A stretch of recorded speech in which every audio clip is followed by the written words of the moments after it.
L'actualité et notre quotidien nous rappellent combien la capacité à résister ou à retarder une impulsion est une performance difficile à mener. Entre événement et réaction, il n'y a qu'une seule seconde. Preuve supplémentaire que gérer une émotion demande du travail et que c'est un véritable défi. Que ce soit en sport, dans la vie professionnelle ou personnelle, de nombreuses occasions stressantes nous mènent à devoir faire face au contrôle des impulsions. Dans le premier épisode, je vous ai raconté l'histoire des deux loups et de notre choix de savoir lequel nous allions nourrir. Eh bien, quand la moutarde nous monte au nez, quel loup allons-nous nourrir pour gérer notre colère ? Comment atteindre la capacité à résister ou à retarder une impulsion ou une tentation qui nous serait finalement néfaste ? Tout d'abord, prenons rapidement conscience des conséquences des effets prolongés de la colère sur nous-mêmes. Lorsqu'on se met en colère, tout notre corps se retrouve submergé par la décharge d'une substance chimique très puissante, le cortisol. Le cortisol est une hormone fabriquée par notre corps. Son rôle est de veiller à l'équilibre du sucre dans notre corps et au métabolisme des graisses. Quand tout se passe bien, cette hormone nous donne l'énergie, joue aussi un rôle d'anti-inflammatoire et participe à la régulation du sommeil. Mais quand on se met en colère, on bouleverse cet équilibre. On fabrique une telle dose de cortisol d'un seul coup que cela devient un poison pour notre corps. Du coup, le cerveau se mobilise et mobilise toutes nos ressources immunitaires pour le faire disparaître. Ressources qui ne sont donc plus disponibles pour autre chose.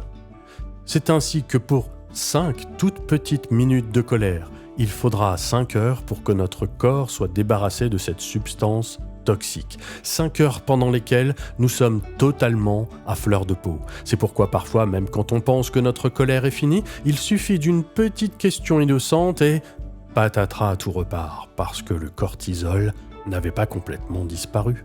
Mais ce n'est pas tout. Et pour cela, laissez-moi vous raconter une nouvelle histoire, source de réflexion et d'apprentissage, nous permettant de mieux gérer nos émotions et celle qui nous concerne particulièrement aujourd'hui, la colère. Il était une fois une petite fille qui n'était jamais contente et se plaignait en permanence. Un jour, sa maman lui donna un sachet contenant des punaises et lui dit « Prends ces punaises et chaque fois que tu te mettras en colère, plante-en une dans cette planche de bois. » Le soir venu, la petite fille avait planté 42 punaises dans la planche. Les jours passèrent et la petite fille plantait chaque jour un peu moins de punaises. Elle avait compris que planter une punaise dans un bois dur était en fait plus difficile que de se mettre en colère. Un jour, la petite fille parvint à conserver son calme toute une journée. Elle n'eut plus aucune raison de planter de punaises dans la planche de bois. Sa maman lui demanda alors de retirer chaque punaise qu'elle avait plantée. La jeune fille obéit et retira toutes les punaises. Elle appela alors sa mère qui lui dit « C'est très bien ma fille, approche maintenant et regarde tous ces trous. Les punaises ont laissé des traces qui ne pourront, vois-tu, jamais disparaître. » Dans la vie, il se passe la même chose. Lorsque tu dis des choses sous le coup de la colère, dis-toi que c'est comme une punaise que tu plantes dans le cœur d'une personne. Tu peux toujours la retirer, mais il restera toujours un trou. Tu pourras regretter ce que tu as dit. Tu pourras t'excuser, mais la blessure restera pour toujours. La prochaine fois, avant de laisser la colère t'envahir, repense à ces punaises, à leurs pointes et aux blessures qu'elles laissent dans le cœur des gens que tu côtoies. En plus de nous impacter personnellement, la colère aura donc, comme vous l'avez noté dans cette histoire, des conséquences sur nos relations, notre image sociale et de ce fait, tout simplement sur notre chemin de vie. J'anticipe, mais nous sommes tous tentés de penser que si nous nous mettons en colère, c'est très souvent la conséquence des comportements des autres. Et c'est parfois la réalité. Mais cela justifie-t-il un manque de maîtrise de soi pour autant ? La colère, d'où qu'elle vienne, justifie le besoin d'être entendu. Donc, ayons pour premier réflexe l'écoute des besoins de cette colère. Cela va aussi bien pour soi qu'envers ceux qui partagent notre existence. La maîtrise de soi est une qualité qui se travaille. Nous allons prendre l'exemple des grands champions. Un Roger Federer en tennis, un Tiger Woods en golf, un Zinedine Zidane en football, un Teddy Riner en judo.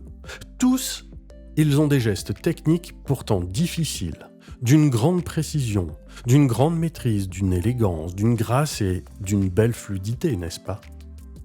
Serait-ce le pur hasard ? Serait-ce la bonne fée au-dessus du berceau ?